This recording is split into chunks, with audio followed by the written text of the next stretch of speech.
Veterani i luftës së UÇK-s në Koshare, amerikano-gjermani Michael Walter Spath, ka rrethyer arsye që është lëndu dilte në ndihmë shqiptarëve.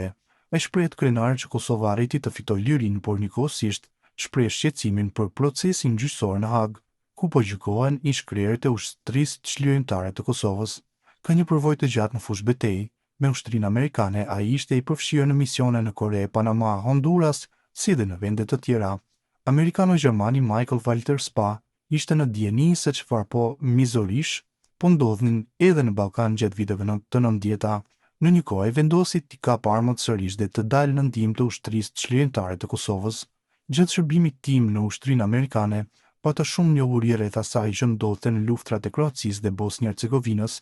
Ishin luftra të tmerrshme që zgjatën për vite me radhë.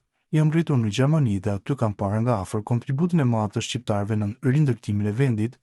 Ku shpërtheu lufta në Kosovë, disa shqiptarë më pyetën nëse mund të bëja diçka për të ndihmuar. Mund tashmë kisha qenë i përfshirë në disa konflikte në Kore, Honduras e Panama dhe e dija sa e shëmtuar është lufta. Nuk mund të qëndroja më duar kryq dhe vendosa të shkoj në Kosovë për të ndihmuar, tregon ai. Ai shërbeu në vijën e frontit në komandën e Agim Ramadanit.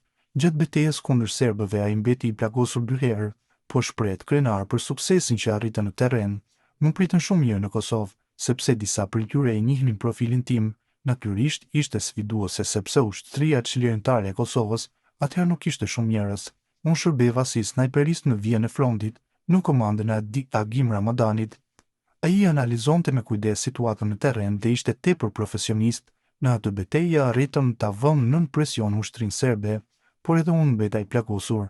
Nuk mund të harroj faktin se kishim mbështetjen e SBA-ve dhe kjo është shumë e rëndësishme, shpreh Spath. Moteja ka disa fjale dhe për gjykatën speciale, ku po i gjykohen për krime lufte ish-krerët e ushtrisë çlirimtare të Kosovës.